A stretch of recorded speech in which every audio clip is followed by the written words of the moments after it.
Hello po mga kapatid, good morning sa inyo lahat. Napakagandang araw na naman ito no, sa ating lahat mga kapatid. At ito ay pinagpalang araw na naman ng ating Diyos kasi makakapakinig na naman tayo ng salita ng ating Diyos. Pero unahin natin yung manalangin para samahan niya tayo, gabayan tayo ng ating Diyos sa ating pag-aaral.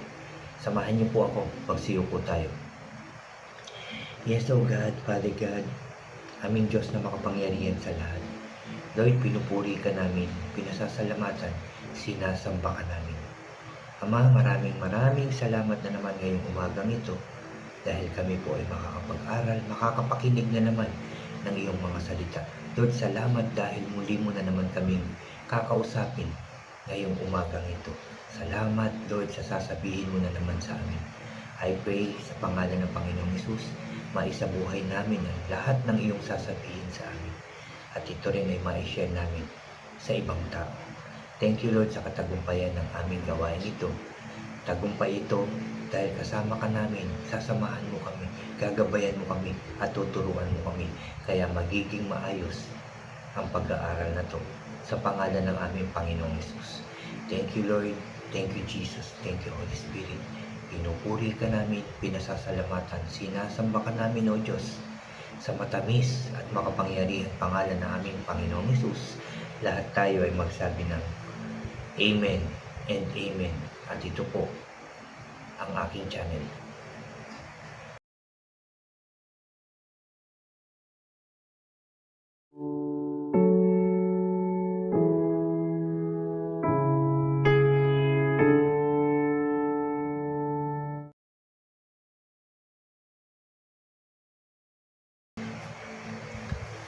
Hello po ulit mga kapatid, ulitin ko lang, good morning po sa inyong lahat, good morning sa ating lahat. Mga kapatid, bago po ako mag-share sa inyo ng aking devotion ngayong umagang ito, unahin ko lang po yung mga bago po dyan sa aking channel. Huwag niyo pong kalimutan na mag-subscribe, paki-like and share niyo po ang aking mga videos, paki-click na rin po ang notification bell para lagi po kayong updated sa mga bago at iba ko pang i-upload. Salamat po, salamat. Mga kapatid, ang aking i-share sa inyo ay dito sa Esther, sa Book of Esther, dito sa chapter 2. Mga kapatid, ulitin ko lang, Esther chapter 2 ang aking i-share sa inyo. Dito po sa aking devotion ngayon, sa chapter 2, ito po ay may pamagat na naging reyna si Esther. So, ikwento ko lang po ng konti sa inyo. Ito yung kung paano naging reyna itong si Esther, kung paano siya naging asawa nung panahon na yon ng haring si Ahasuerus. Ano po, ito po yung pangalan ng hari na pumili para maging reyna si Esther. Ulitin ko lang, si Ahasuerus. Yan po ang pangalan niya. Dito nung panahon na yon mga kapatid, may process na nangyayari para ikaw ay mapili o maging hari, maging asawa ng hari o maging reyna. Ano po, may process na pinagdadaanan dito. Pinipili talaga sa lugar, sa isang lugar, ang mga kababaihan na siyempre una na yung hinahanap, yung virgin, yung maganda, talagang yung sabihin na natin na yung magugustuhan talaga. Yun yung mga pinipili, yung magugustuhan ng hari. Ano po, yun ang pinipili nila, maganda, siyempre literal na maayos, di ba po, malinis, makinis, sabihin na natin na maganda ang hugis ng pangangatawan. Yan mga yan ang pinipili noon. At pag napili ka, hindi pa rin yan basta ihaharap sa hari. Yan po ay may process pang gagawin na 1 taon na walang gagawin kundi kakain ng maayos, maliligo, magpapahid ng mga yung langis na mira, tapos magpapabango po yan, syempre ligo ng ligo, kung ano man yung mga pinapanligo nila, ano man yung mga pabango nila sa kanilang katawan, yung syempre siguro may mga diet na rin yan para wag tumaba o lumaki yung tiyan, ano po yung mga ganong bagay. Yan po yung process na pinagdadaanan nila. Dito nga sinabi, 6 na buwan na magpapahid ng langis ng mira at 6 na buwan naman na magpapabango ito. Siyempre, ligo na ligo, pahid ng kung ano-ano yan, yung pabango, yung 6 na buwan po yan. At di pa dyan natatapos mga kapatid. Dyan din na bibigyan ng napakagandang damit ang iaharap sa hari at mamimili pa siya ng mga alahas na isusuot niya. Hindi siya yung, ito isuot mo, hindi. Siya ang mamimili dun sa alahas na yun na anong gusto mo dyan isuot, ano yung gusto mo. Diba kung ano-ano na yung quintas, bracelet, anklet, o ano pang mga isusuot niyan na gusto niya. Tapos yung may damit na maganda. At pag ready na yan, saka yan iaharap doon sa hari. At may gusto lang akong basahin sa inyo. Chapter 2 ng Esther, verse 12 hanggang 13 po ang aking isi-share sa inyo. Sabi dito, bago humarap ang isang babae sa hari, kinakailangan matapos niya ang 1 taon na pagpapaganda sa unang 6 na buwan. Magpapahid siya ng langis, ng mira, at sa katawan, at sa susunod na 6 na buwan, magpapahid naman ng mga pabango at iba pang pampaganda. Yan po yung 12 at 13. At bago siya pumunta sa hari, bibigyan siya ng anumang damit at alahas na gusto niyang isuot para sa pagharap sa hari, di ba? Ano man yung gusto niyang isuot, ano man yung gusto niyang klaseng alahas na isusuot. May diamond ba? O ano bang mga bato yung gusto niyang isuot, no? Na ilalagay doon, ruby, di ba po yan? Kahit na ano, perlas, ano bang gusto niyang isuot, gaano ba kakapal, gaano ba kadami, di ba po? Basta yung maganda sa paningin niya na alam niyang magugustuhan ng hari. Dito, observation ko dyan, no?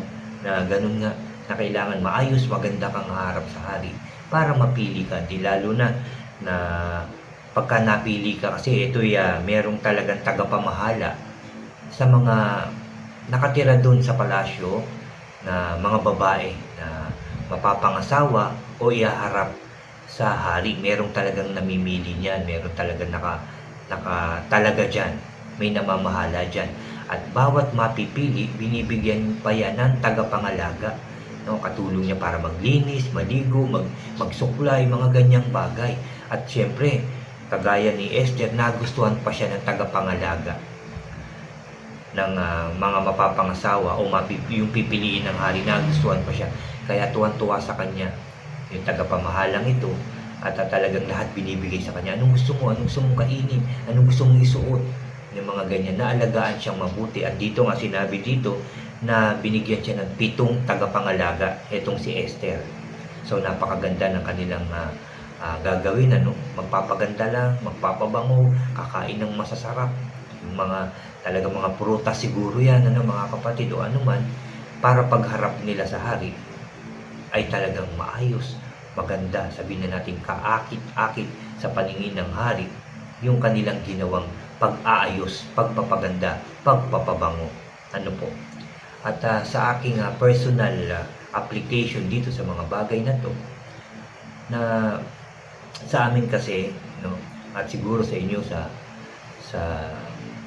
church nyo, yung G12, no, sa amin ay ganyan po ang pamamaraan ng aming church. Ginagawa namin yung G12 vision na yan, ano po, ay meron kaming pag-aaral. Pagbaguhan ka, may pag-aaral yan for 1 year. Pag nakagraduate ka, may pag-aaral pa rin, marami pang pag-aaral. So ibig ko lang sabihin, mga kapatid, may paghahandang ginagawa bago ka maging leader, bago ka tatayo sa church, bago ka magpe-pray, bago ka maging teacher sa isang church. Ano po, may mga may mga process na ginagawa, na dinadaanan ang bawat magiging leader. Ano po, at pag naging leader ka na, syempre, meron pa rin pagdadaanan yan, meron pa rin pag-aaral na gagawin yan, marami pa rin gagawin para, di ba, bilang leader, para tatayo ka na talaga. At bilang tayong mga tao din, tayong mga mananampalataya, tayong mga believers, no, tayong nakakilala sa ating Diyos, meron din tayong process na gagawin? Siyempre maghahanda tayo, babaguhin natin yung ating ugali, di ba? Aayusin natin yung ating puso't isipan, talagang magiging madasalin tayo, lagi tayong magbabasa ng Bible. Kumbaga ihahanda natin yung ating sarili sa muling pagbabalik ng ating Panginoong Hesus. Kasi siya ang tatawag sa mga napili niya. Siya ang babalik dito para kunin yung para sa kanya, yung karapat-dapat na dalhin niya dun sa kanyang kaharian. May process din tayong dapat gawin, dapat sundin. Yan po ang dapat nating gawin lahat ditong mga tao sa mundong ito. Sumunod sa lahat ng pinag-uutos ng Diyos. Nandyan yung tayo magmahalan. Kahit hindi pa kamahal-mahal yung taong yan, mahalin natin dahil minahal din tayo ng Diyos. Kahit hindi tayo karapat-dapat, tinutulungan pa rin tayo ng Diyos. Kahit hindi karapat-dapat, kahit matigas ang ulo natin, kahit mayabang ako, di ba? Tinutulungan pa rin ako ng Diyos. Tinutulungan pa rin tayo ng Diyos. Kahit ano pa yung ugali natin na maganda, pero pag lumapit tayo sa Diyos, tutulungan pa rin niya tayo kasi mapagmahal siya. Mapagpatawad siya na dapat natin ginagawa rin. Sa lahat na nagkasala sa atin, dapat natin silang patawarin. At mapagkumbaba din tayo dapat. Kahit pa sila yung nagkulang, sila yung nagkasala, patawarin natin sila. Lapitan natin sila. Ayusin na natin. Tayo na yung gumawa ng paraan para pagdating ng panahon, maayos tayong haharap sa ating hari ng mga hari. Yan ang ating Panginoong Hesus na ating tagapagligtas. Yan ang tinuturo sa atin ngayong umagang ito. Yan yung sinasabi sa atin at inuutos ng ating Diyos ngayong umagang ito sa akin, sa ating lahat mga kapatid, na tayo ay magbago na. Tayo magbalik loob na sa ating Diyos. Tayo magpatawad, magmahalan, magpakumbaba. Tumulong na kahit tayo pa ang may pangangailangan, dahil ang lahat ng ating ginagawang yan para sa Diyos, mahirap man yan, lahat yan ay may reward na galing sa ating Diyos. Tandaan po natin yan mga kapatid. Hindi masasayang ang ating gagawing kabutihan, yung pagpapagal natin, yung paghihirap natin para maging matuwid tayo, para maging malinis tayo, para maging mabango tayo sa ating Diyos. Hindi lahat yan masasayang dahil siya ang magre-reward sa ating lahat. Ulitin ko lang, yan po ang inuutos at sinasabi sa atin ng ating Diyos. Basahin nyo rin itong aking devotion mga kapatid. Itong devotion ng Wisdom Church. Itong Esther chapter 2 verse 1 hanggang 28 po ito. 23 hanggang 23 po ito. Check ko lang po mabuti. Chapter 2 ng Esther verse 1 hanggang 23 po. Yan po ang ang aming devotion ngayong umagang ito, at yan nga po ang sinasabi sa atin ng ating Diyos. Baguhin, maglinis, magpabango ng ating buhay, ng ating puso at kaluluwa upang maging karapat-dapat tayo. Daan po tayo, mag-undergo po tayo ng process ng ating buhay. Salamat sa salita ng ating Diyos at salamat din sa pakikinig nyo. I pray at I believe na marami tayong natutunan ngayon at ito'y naintindihan natin. Tayo po ay muling mananalangin mga kapatid. Samahan niyo po muli ako. Ihanda natin ang ating puso at isipan sa paglapit muli sa ating Diyos. Let us pray. Yes, O God, Father God in heaven, salamat Lord. Salamat at narito ka. Salamat at muli mo kaming kinausap. Salamat at muli mo kaming pinaalalahanan, Lord. Salamat po dahil muli mo kaming inuutusan sa pangalan ng aming Panginoong Hesus. I pray na lahat ng aming narinig ngayong umagang ito mag-manifest sa aming mga buhay. Mag-manifest sa lahat ng buhay ng nakarinig ng iyong mga salita. Magamit namin ito habang kami nabubuhay at ma-share namin ito sa lahat ng tao, lalo-lalo na sa aming mga mahal sa buhay. Turuan mo po kami, gabayan mo po kami, proteksyonan mo po kami, bigyan mo po kami ng sipag at lakas ng loob para makahayo kami, para makapag-share kami ng iyong mga salita, O Diyos. Salamat po muli sa katagumpayan ng aming gawain ito, sa tinuturo mo, Lord, na kami mag-undergo sa isang process ng aming buhay na ikaw ang nag-uutos at ikaw ang naghanda. Thank you, Lord. Thank you, Jesus. Thank you, Holy Spirit. Nagtagumpay na naman ang gawain ito. And I believe sa pangalan ng Panginoong Hesus, narinig mo po ang aking panalangin at ang panalangin ng lahat ng nananalangin ngayong umagang ito. Sa pangalan ng aming Panginoong Hesus, tagumpay ito, Lord. Salamat po dahil ito'y narinig nyo na. In Jesus' name. In Jesus' name. Thank you for all the blessings. Thank you for all the blessings, Lord, sa aming lahat.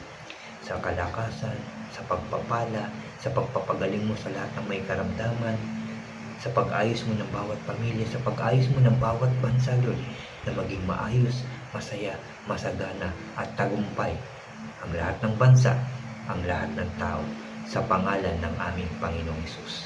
Thank you, Lord. Thank you, Jesus. Thank you, Holy Spirit. Salamat po, Lord. Salamat po. Pinupuri ka namin, pinasasalamatan, sinasamba ka namin, O Diyos, sa tanging pangalan ng aming Panginoong Hesus. Lahat tayo ay magsabi ng Amen and Amen and Amen. At sabihin din natin ito, mga kapatid, we love you, Lord. We love you, Jesus. We love you, Holy Spirit. Amen. Salamat po muli, Lord, mga kapatid. Salamat po. Hanggang sa susunod pong muli. God bless po sa inyong lahat. At God bless po sa ating lahat.